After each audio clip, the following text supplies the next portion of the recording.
I do this with my wife all the time, right? She rolls her eyes and she does this and that, and I'm like, I'm tuning into everything. I'm saying, what does that mean? What does that mean? She said, nothing. Nothing. You know, I go, nothing. It looks like something. What does it mean? You know, and she wants to know, what she wants to know is, are you sincere and is it safe for me to tell you? And this is why humility is so important, because if you do this wrong, they're not going to tell you. They're going to say it didn't mean anything. You know, and they're taking this hard approach because you don't want to hear that. You got to lighten it up. You got to know how to lighten up the conversation. You ever feel how sometimes when you got the employee in your office, it gets really tense? It's your job to lighten it up.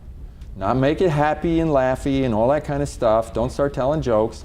I'm just saying, keep it light as appropriate.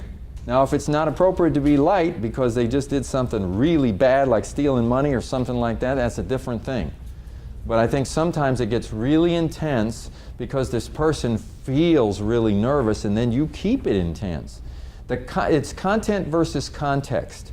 The content is the essential message that you want to deliver, that you want them to walk away with. The context is the way it's delivered, when it's delivered, how it feels when it's delivered, and so forth. You are responsible to be watching content and context. Don't deliver content unless the context is correct.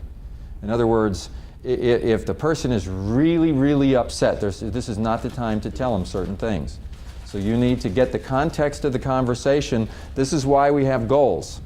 My goal, hey, look, the reason I brought you in, I'm not here to ream you out. I'm not here to tell you did anything bad. I'm just here because we need a better relationship, and some of the behaviors and stuff, we need to work with it, whatever. And you calm them down, let them know that it's not about the past, it's about the future.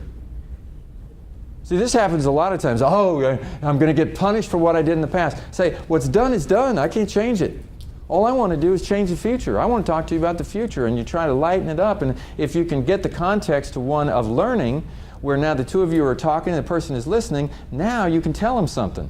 But if you can't get it to that, you better not tell them too much. So goals is important because it sets the stage and the context for what we're going to be doing here, and it's an opportunity for you to seek first to understand, then to be understood, and to establish some goals that we have together that we want to accomplish.